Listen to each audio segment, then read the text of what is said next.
Okay, so today I'm servicing my RC8R. Just a simple oil change and a few checks. It's only the 10,000 kilometer service. Changing the oil on this bike is particularly awkward given where the exhaust is. So we'll start off first by removing all the side panels and this lower section here to get the exhaust.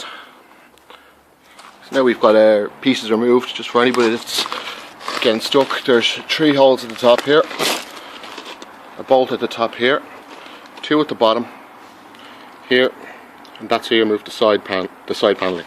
The lower paneling has 2 bolts, which these go into here. You won't need these. There's 2 bolts at the front here, a bolt here and a bolt here.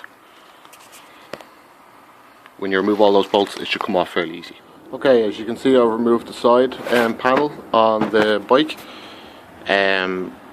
You can see the oil drain plugs here and here, and these guys have magnets on them. Okay, and then this is the oil filter. I've had my bike on a side stand for ease of access to get the panel off, but when you're draining the oil you need to keep it on its side stand. The idea being these 2 will point down and the oil will flow out. It's also a good idea to keep to start the engine, let it warm up so that you get all the oil out of the system. So here's we're just about to undo the 2 sump nuts. Tip is to make sure this one releases first. This one is kind of awkward to get the oil out of. As you can see, I'm going to attempt to use a filter, but given where the kickstand is, the bucket won't fit over it. So my advice to you would be to try and let most of it out this one first, and then that one. Okay, so as you can see, I didn't do a very good job with the funnel, but most of it is in the, well, 95% of it is in the bucket. You'll need to clean off the bits, obviously, once you've used your new bits. Now, here are the 2 pieces that came out. KTM says you can actually you can clean these off and use them again, according to the repair and service manual. But I bought the kit, which is here, and it includes 2 new ones, so I'll just use those instead. Okay, so we have our 2 new sump nuts in, and they are tightened to 20 Newton meters. Okay, we're going to remove this now, change the filter. So there's 2 bolts on it, there and there. Just a matter. So you can see we've just removed the cover for the oil filter. There will be some oil that will be still remaining in there, so just get a funnel up there again so that to pull it out. Once that's finished draining, we'll pull out the oil filter and replace it with a new one. There's also a rubber ring on this unit as well, on this cover. You should have got a replacement one of them with your oil filter kit. There's a new one there, so it's just an important thing to remember to replace this one with this one before you put it back on. Okay, just this next bit, the oil filter. You can see I've already got it out a bit. You'll never get this out with pliers or something narrow. The best thing to use is a magnet into the center. Don't mind that. Into the center like that, and then this should just come out nice and easy. Okay, just like so. As you can see, that is fucking filthy. Pardon my French. Okay, so we replaced the old seal with the new seal. This just goes back on there like so, and you just tighten all that up. Okay, so the next bit is to obviously add the oil.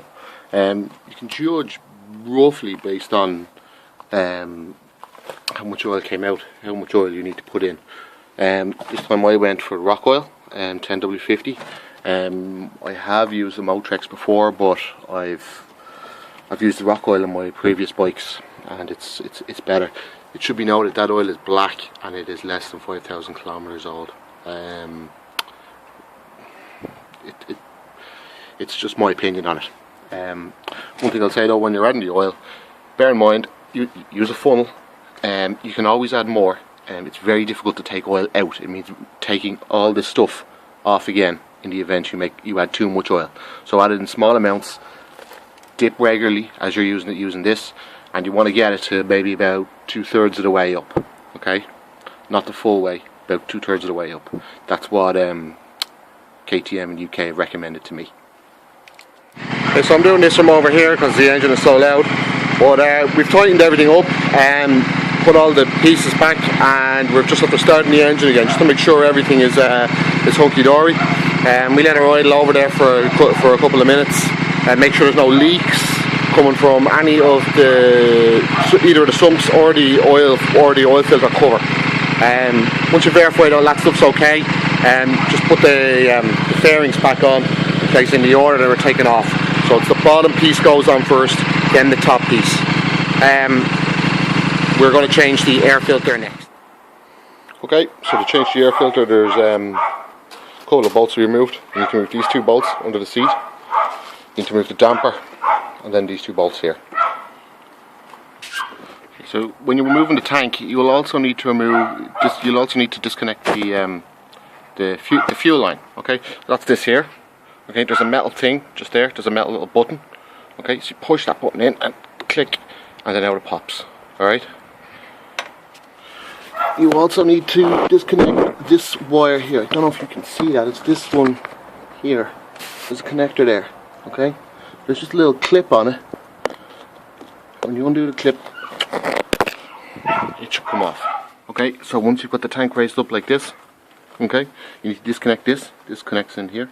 Okay, so that comes out, and you need to detach the overflow hose. And there's two ways of doing that. You can either unbolt these things here, or you can try and pry them off. I'm going to go with the bolt, if I can get a bolt in there. It can be helpful to have two people doing this job. One person to hold the tank, and the other person can be undoing the overflow hose. Okay, so now that the tank is removed, I needed a second person to help me remove them, and I don't have that today. So I've just positioned the tank over the seat, where the seat would be, just nice and gently. The next job is to take off this. So there's a couple of bolts around the edge of it. You should be able to get to this one fine if you just reposition the tank ever so slightly as you're doing it. And we should be able to see the air filter there. Okay, so I've undone all the screws on top of the airbox. Right, so if you open that now, you should be able to see the air filter. Okay, the air filter just comes out like that. Right, it's nice and easy. As you can see, there's plenty of shit on the bottom of this air filter. So what we'll do is we just replace it with a new one. KTM says you can clean these. I wouldn't chance it. Just another tip, there's no point really in cleaning out the air filter or changing the air filter, whatever the case may be, if the actual box itself is filthy. And as you can see, there is a lot of bugs down there. Okay, particularly bees, wasps, and more bees and more wasps. So just you'd be better off cleaning all that stuff out as well before you decide to spend money on a new air filter when the box is already filthy. So new air filter's in, airbox is cleaned out. All that remains now is to put the screws in, put the tank back on, and reconnect all the bits and pieces.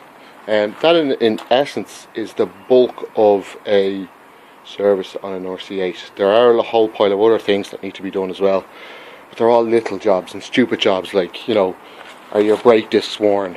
Does the bike ride okay? Does the light work? Things like that. There's also a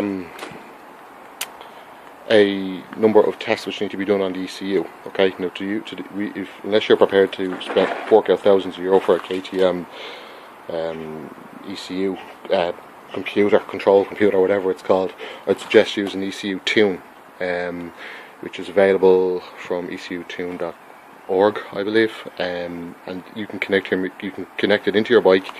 I will show you this in another video another time.